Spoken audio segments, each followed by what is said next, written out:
Once upon a midnight dreary, while I pondered weak and weary over many a quaint and curious volume of forgotten lore, while I nodded, nearly napping, suddenly there came a tapping, as of someone gently rapping at my chamber door. "'Tis some visitor," I muttered, tapping entrance at my chamber door.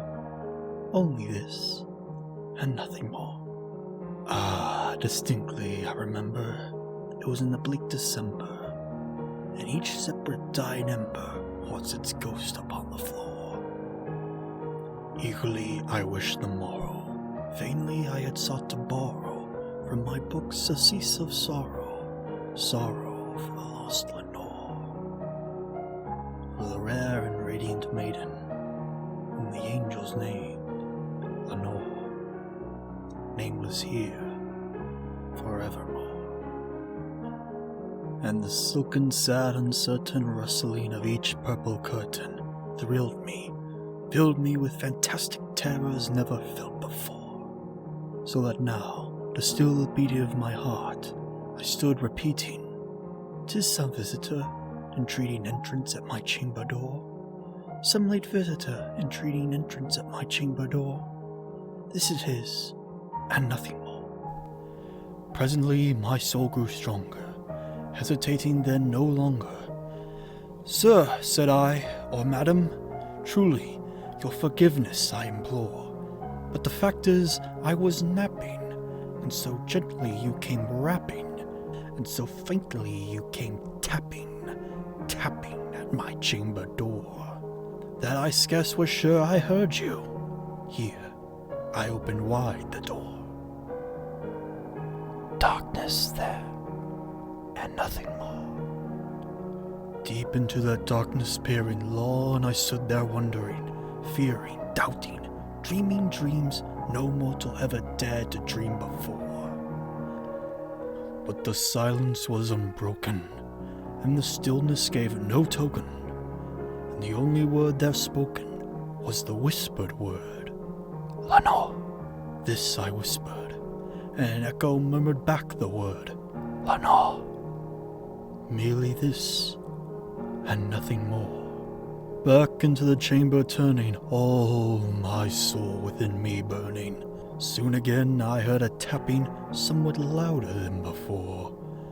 "Surely," said I, "surely that is something at my window lattice. Let me see then where thereat is, and this mystery explore. Let my heart be still a moment, and this mystery explore. 'Tis the wind, and nothing more. Open here I flung the shutter, with many a flirt and flutter, and there stepped a stately raven of the saintly days of yore. Not the least absence he made he, not a moment stopped or stayed he, but with mind of lord and lady perched above my chamber door, perched above bust of palace, just above my chamber door, perched and sat, and nothing more. Then this ebony bird beguiling my sad fancy into smiling, by the grave and stern decorum of the continents it wore. Though thy crest be shorn and shaven, thou, I said, art sure no craven, ghastly, grim, and ancient raven, wandering from the nightly shore. Tell me what thy lordly name is on the night's Plutonian shore." Quoth the raven, "Nevermore." Much I marveled at this ungainly fowl to hear discourse so plainly, though its answer little meaning, little relevancy bore, for we cannot help agreeing that no living human being ever yet blessed with seeing bird above his chamber door, bird or beast upon sculptured bust above his chamber door, with such a name as Nevermore. But the raven sitting lonely on the placid bust spoke only that one word, as if his soul in that one word he did outpour. Nothing further than he uttered, not a feather then he fluttered, till I scarcely more than muttered, "Other friends have flown before. On the morrow he will leave me, as my hopes have flown before." Quoth the raven, "Nevermore." Startled at the stillness broken by replies so aptly spoken, "Doubtless," said I, "what it utters is only stock and store, caught from some unhappy master, from unmerciful disaster, followed fast and followed faster, till his songs one burden bore, till the dirges of hope on that melancholy burden bore, of never, nevermore." But the raven still beguiling all my fancy into smiling. Straight I wheeled a cushioned seat in front of bird, bust, and door. Then upon the velvet sinking, I betook myself to linking fancy unto fancy, thinking what this ominous bird of yore, what this grim, ungainly, ghastly, gaunt, and ominous bird of yore meant in croaking nevermore. This I sat engaged in guessing, but no syllable expressing to the fowl, whose fiery eyes now burned into my bosom's core. This and more I sat divining, with my head at ease reclining, on the cushion's velvet lining, with the lamplight gloated o'er, but whose velvet violet lining with the lamplight gloated o'er, she shall press, nevermore.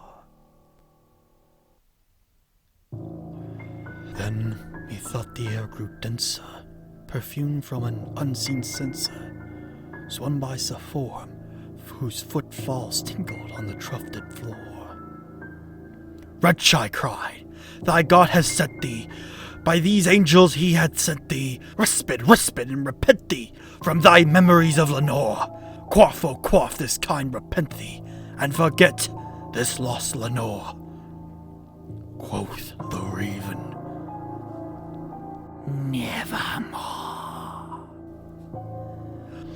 "Prophet," said I, "thing of evil, prophet still if bird or devil, whether tempter set or tempest tossed he here ashore, desolate yet unhaunted, on this desert land unchanted, on this home by horror haunted, tell me truly, I implore, is there balm in thread? Tell me, I implore." Quoth the raven, "Nevermore."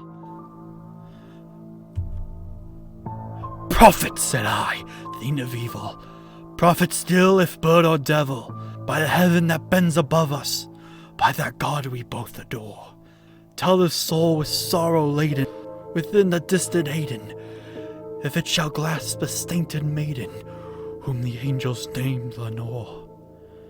Clasp a rare and radiant maiden, who the angels named Lenore." Quoth the raven, "Nevermore."